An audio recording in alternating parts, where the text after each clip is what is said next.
Welcome to Infidelity Tales Lab.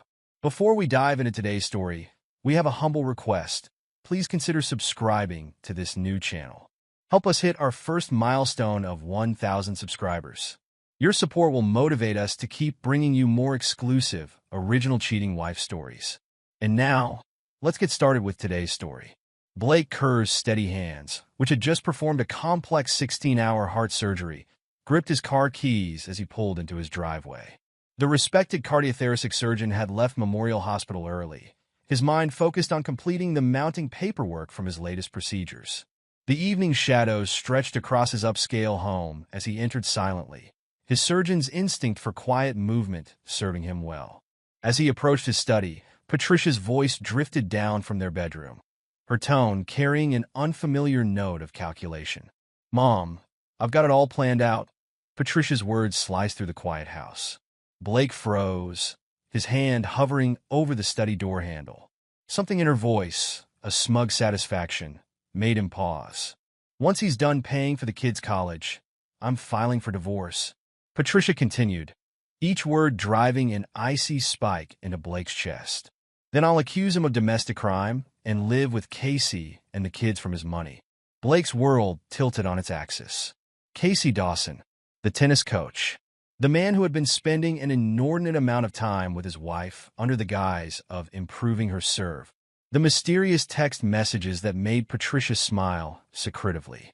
Her sudden dedication to fitness that had her spending hours at the tennis club. The pieces clicked together with the same precision Blake used in the operating room. Late-night tennis meetings. Hush phone calls. The way Patricia's eyes would light up at the mention of her training sessions. A lesser man might have burst into the room, confronting his wife in a rage. But Blake Kerr hadn't become one of the country's top cardiothoracic surgeons by acting on impulse. His mind, trained by years of high-stakes surgeries, was already analyzing, planning, preparing. Without making a sound, Blake retreated to his study.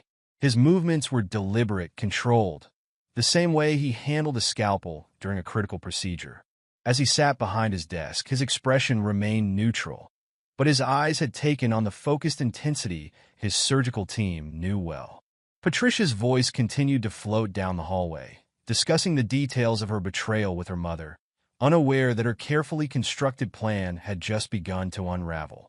The following days saw Blake operating with the same precision he used in surgery, but this time, his careful cuts were designed to expose his wife's deception.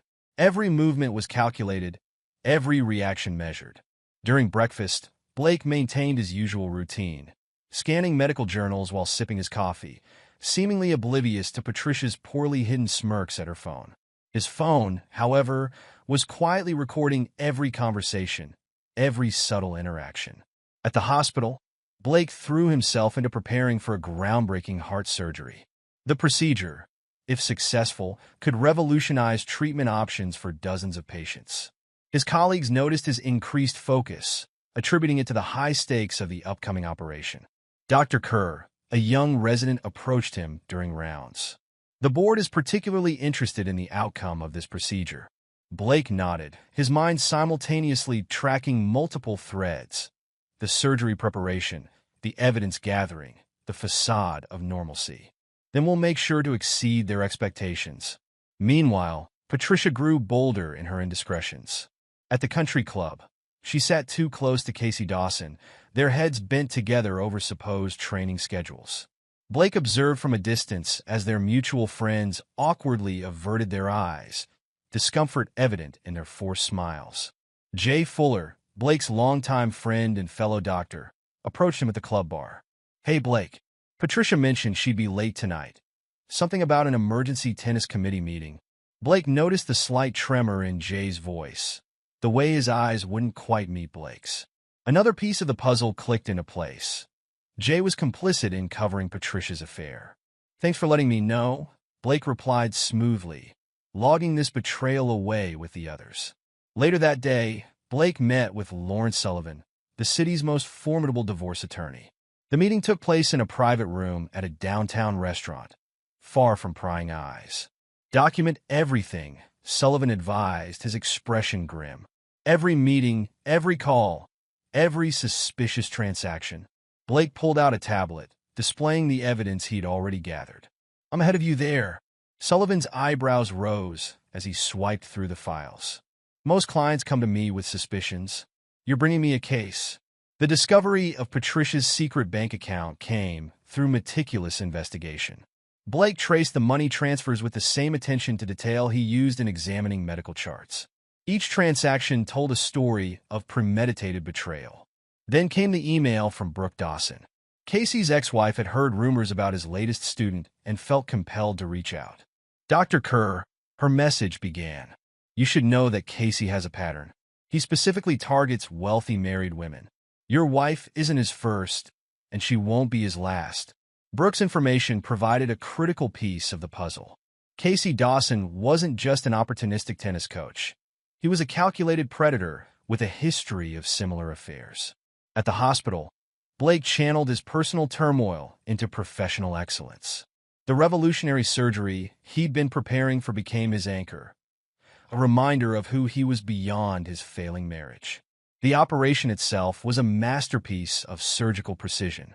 For 8 hours, Blake worked with unwavering focus, his hands steady as he pioneered a new technique that would change lives. "Remarkable work, Dr. Kerr." Dr. Troy Clements, the chief of surgery, congratulated him afterward. "This will put Memorial Hospital on the map." The celebration dinner that followed was an exercise in restraint. Patricia played her role perfectly, hanging on Blake's arm and beaming with pride. But her phone kept lighting up under the table, Casey's messages providing a constant counterpoint to her performance. Later that night, as Blake worked in his study, Patricia's voice once again carried through the house. She was on another call with her mother, unaware that every word was being recorded. "The allegations need to be believable," her mother counseled. "We'll start small, emotional manipulation first, then escalate." "What about the twins?" Patricia asked, referring to Taylor and Sandy.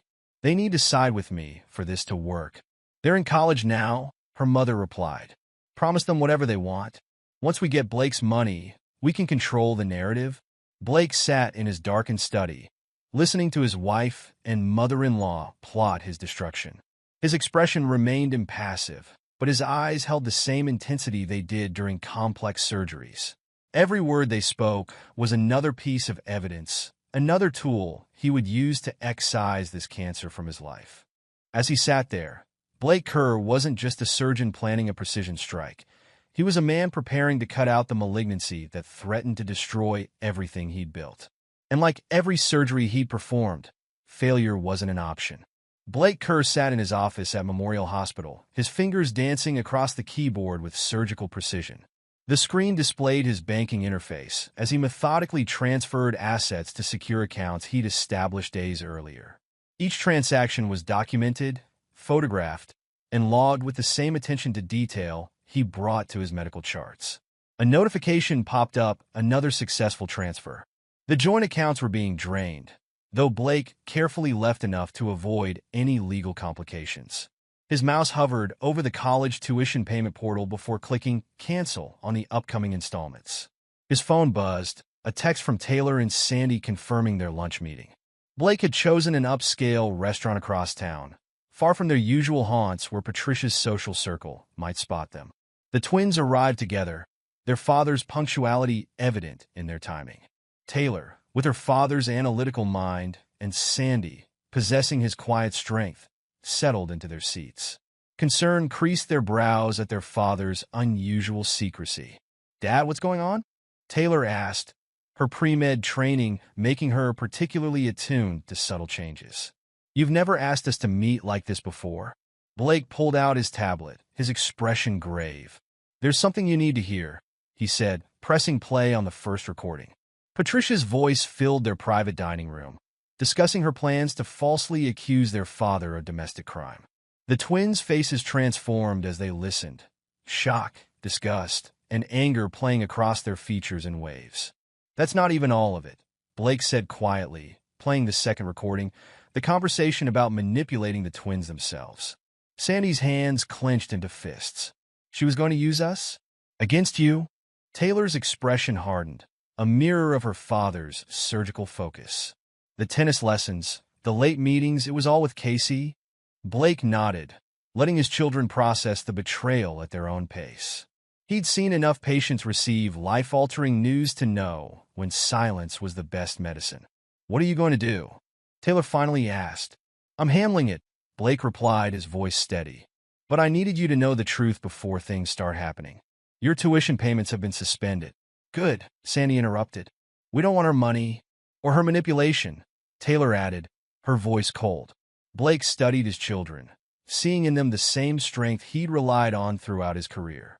"This won't be easy. Your mother will try to turn this against me, against us." The twins exchanged glances before Taylor spoke for both of them. "We're with you, Dad. All the way." Meanwhile, across town, Patricia stared at her banking app in growing panic. The accounts were nearly empty. The regular transfer she'd come to rely on had stopped, and her credit cards were declined. Her manicured fingers trembled as she called Casey. "Something's wrong," she hissed into the phone. "All the money, it's gone?" Casey's voice oozed false confidence. "Don't worry, babe. We'll figure something out. Blake probably just made a mistake with the accounts." But Patricia heard the undertone in his voice, the slight waver that suggested his interest lay more with the missing money than with her welfare. As she ended the call, Patricia noticed an email notification. Payment declined. University tuition. Her carefully constructed plan was starting to unravel, and for the first time, real fear crept into her heart. The confrontation erupted in Blake's home office that evening.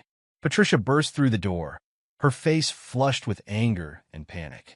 "What have you done?" she demanded, waving her phone, displaying the empty account balances. "How dare you? How dare I?" Blake's voice cut through her tirade, cool and precise as a scalpel. "That's an interesting choice of words, Patricia. Don't play games with me," she snarled. "I'll ruin you." One phone call to the police about domestic crime. Blake pressed a button on his computer, and Patricia's voice filled the room. "Then I'll accuse him of domestic crime and live with Casey and the kids from his money." Patricia's face drained of color. Blake continued playing segments of recordings. Her conversations with her mother, her plans to manipulate their children, everything. "You've been recording me?" she whispered, her bravado crumbling. "Let's be precise," Blake said, his tone clinical. "I've been gathering evidence. Something any reasonable person would do when they discover a conspiracy against them." Across town, Casey Dawson was already distancing himself from the imploding situation. He'd seen the writing on the wall the moment Patricia mentioned the frozen accounts. In the tennis club's private courts, he focused his attention on Mandy, a young student with a trust fund and naive eyes. "Your form is really improving," he said smoothly, standing closer than necessary to adjust her stance. The same moves he'd used on Patricia, recycled for a new target. Patricia's frantic calls went straight to voicemail. Her text messages received increasingly shorter responses until they stopped altogether. The reality of her situation began to sink in as she watched her lover's attention shift to younger, wealthier prey. Jay Fuller, believing himself clever, attempted to warn Patricia about Blake's evidence collection. He cornered her after a country club luncheon. "Patricia, you need to be careful. Blake knows everything," he whispered. "He's been gathering proof." "Dr. Fuller," a stern voice interrupted. Two men in suits approached, badges glinting. "We're from the insurance fraud division. We need to discuss some irregularities in your billing practices."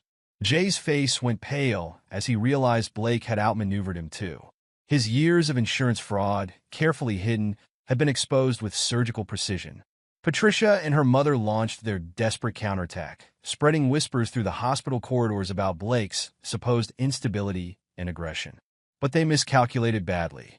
"Dr. Kerr's revolutionary surgery saved my daughter's life," one board member declared during an emergency meeting. "These accusations are absurd." Dr. Troy Clements, standing at the head of the conference table, addressed the board. "Dr. Kerr's work has put Memorial Hospital at the forefront of cardiac care. His reputation is impeccable." The rumors died quickly, suffocated by Blake's sterling reputation and recent surgical triumph. Patricia's attempts to poison his professional life only served to further isolate her. Taylor and Sandy packed their belongings from the family home efficiently, their movements precise and determined. They'd inherited their father's ability to compartmentalize emotion when necessary. She actually thought we'd believe her over Dad, Sandy muttered, boxing up photos from happier times. Taylor nodded, her expression grim. She never really knew us at all. Blake's new apartment was smaller, but warmly furnished, a fresh start free from Patricia's influence. The twins settled in easily, their presence transforming the space into a real home. Casey made one last desperate attempt to salvage something from the wreckage. He approached Blake in a hospital parking lot, a manila envelope in his hands. "I have evidence that could embarrass you," he said, trying to sound threatening. "Photos, emails." Blake didn't let him finish. Without a word, he handed Casey his own envelope. Inside were detailed reports of Casey's previous scams, statements from other wealthy women he'd targeted, and financial records showing his pattern of fraud. "Would you like to compare evidence?" Blake asked quietly, his surgeon's eyes dissecting Casey's bravado. "Or would you prefer to walk away while you still can?" Casey's swagger deflated as he realized he'd brought a knife to a gunfight. Blake had outmaneuvered him at every turn, his precision and thoroughness leaving no room for counterplay. As Casey slunk away, his schemes in tatters, Patricia watched from her car across the street. Her carefully constructed world had crumbled to dust. Her lover had abandoned her children despised her, and her husband had proved to be far more formidable than she'd ever imagined. The man she'd dismissed as a workaholic surgeon, too absorbed in his career to notice her deception, had systematically dismantled her life with the same precision he used in the operating room. And like his surgeries, his operation had been a complete success. The courtroom buzzed with tension as Lawrence Sullivan rose to present Blake Kerr's case. The veteran divorce attorney moved with the confidence of a man holding a winning hand. "Your Honor," Sullivan began, "what we have here is not merely a case of infidelity, but a calculated conspiracy to defraud and defame my client." Patricia shifted uncomfortably in her seat, her discount store outfit a stark contrast to her former designer wardrobe. Her attorney, a public defender since no private lawyer would take her case, shuffled papers nervously. Sullivan methodically presented the evidence: recordings, financial records, photographs. Each piece clicked into place like a surgical instrument being laid out for an operation. "And now, Your Honor, we present evidence of premeditated plans to falsely accuse Dr. Kerr of domestic crime." Sullivan played the recordings that had first alerted Blake to his wife's betrayal. Patricia's face contorted with rage and fear as her own voice filled the courtroom. "Then I'll accuse him of domestic crime and live with Casey and the kids from his money." The judge's expression darkened with each new piece of evidence. When Patricia's mother took the stand to testify against Blake, Sullivan was ready. "Mrs. Henderson," Sullivan addressed Patricia's mother, "could you explain these emails?" He projected a series of messages onto the courtroom screen, showing years of the older woman facilitating her daughter's affairs. "That's private correspondence," Patricia's mother sputtered. "Indeed," Sullivan replied coldly. "Private correspondence showing a pattern of enabling adultery and fraud. Not just with Mr. Dawson, but with 3 other men over the past decade." The courtroom stirred as this revelation landed. Patricia's mother deflated on the stand, her credibility evaporating. Next came the twins' testimony. Taylor took the stand first, her composure matching her father's surgical precision. "My mother saw us as assets," Taylor stated, her voice clear and firm. "She planned to use us as weapons against our father. But Dad never once spoke ill of her to us. He let the truth speak for itself." Sandy followed, his testimony equally damaging. "While Mom was plotting with her tennis coach, Dad was saving lives and supporting our dreams." The choice of who to believe wasn't hard. Throughout their testimony, Blake sat stoically, his expression neutral, but his eyes reflecting pride in his children's strength. The judge's disgust became increasingly evident as the case unfolded. When news arrived that Casey Dawson had fled town, served with multiple lawsuits from previous victims emboldened by Blake's stand, it was the final nail in Patricia's coffin. "These other women," Sullivan explained, "all wealthy, all targeted by Mr. Dawson, all with similar stories. Mrs. Kerr wasn't his first victim, but thanks to Dr. Kerr's actions, she will be his last." Patricia slumped in her chair as her carefully constructed world collapsed completely. The lover who had promised to stand by her was gone. Her mother had been discredited, and her own children had testified against her. The judge's ruling was decisive and devastating. 3 months after the divorce ruling, Patricia stood outside Blake's apartment building, her expensive makeup unable to hide the toll of recent events. She pressed the buzzer repeatedly, her desperation evident. Blake answered the door, his expression impassive. The contrast between them was stark. While Patricia showed the strain of her downfall, Blake looked stronger than ever. "Blake, please," Patricia began, tears streaming down her face. "I've lost everything. I made a terrible mistake. We could try again, start over." Without a word, Blake pressed play on his phone. Patricia's voice filled the hallway. "Once he's done paying for the kids' college, I'm filing for divorce. Then I'll accuse him of domestic crime." Patricia's pleas died in her throat as Blake quietly shut the door, the soft click more final than any slam could have been. Inside the apartment, Taylor and Sandy were setting up for a holiday dinner, their first of many new traditions. The twins had flourished in their college environments, their father's unwavering support allowing them to focus on their studies despite the family turmoil. "She tried again?" Taylor asked, though she already knew the answer.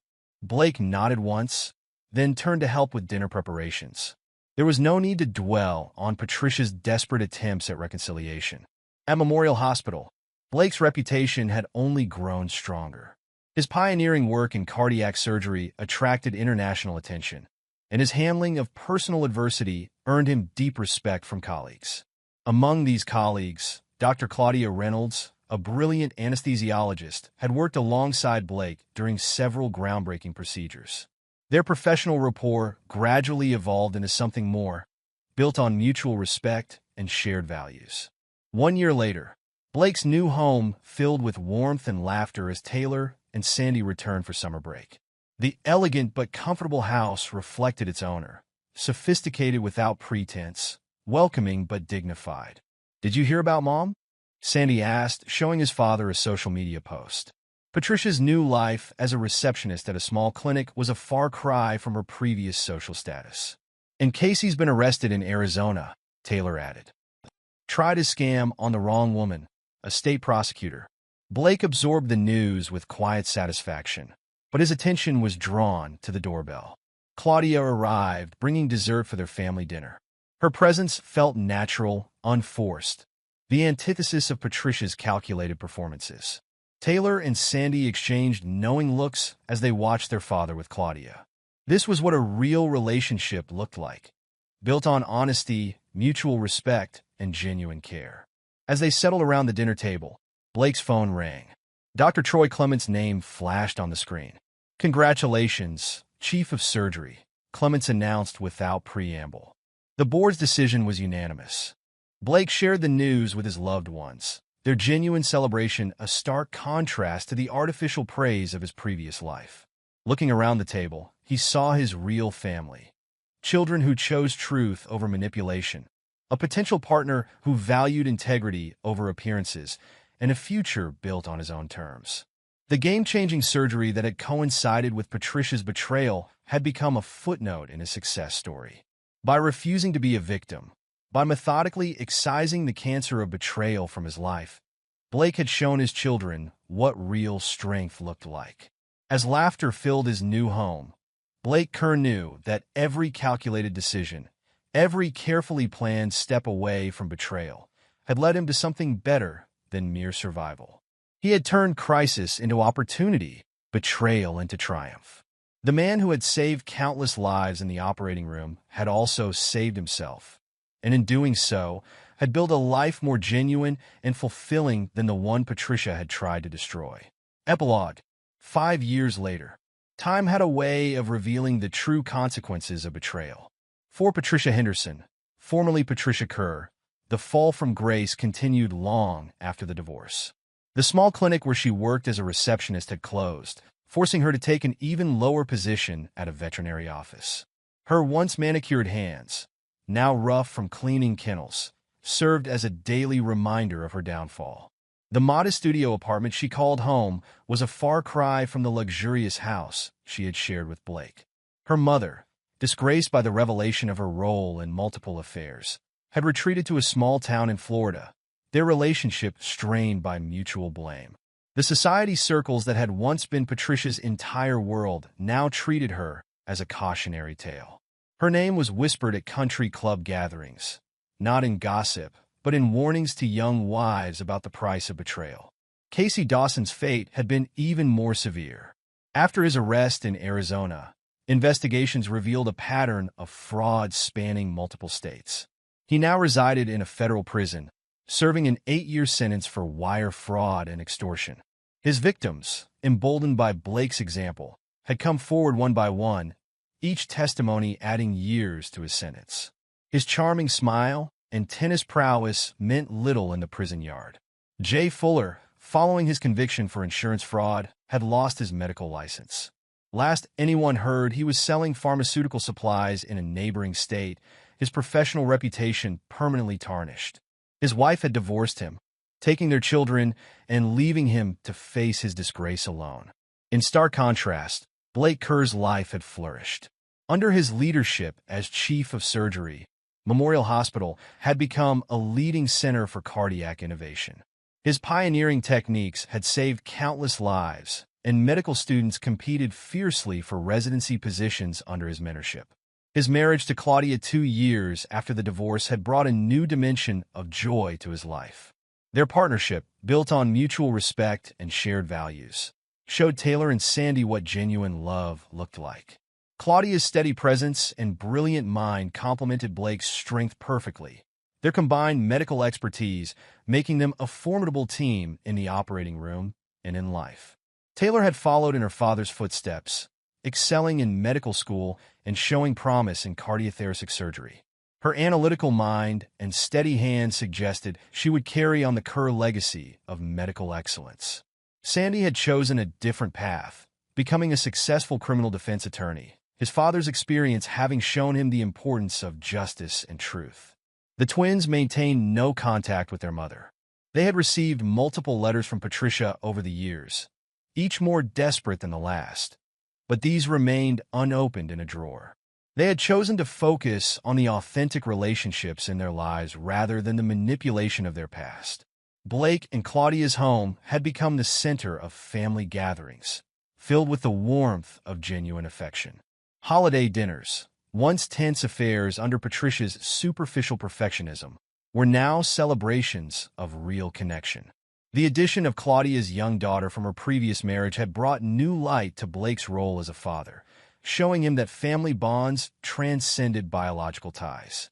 Dr. Troy Clements, now semi-retired, often remarked that the hospital's remarkable transformation under Blake's leadership had its roots in that pivotal moment of personal crisis.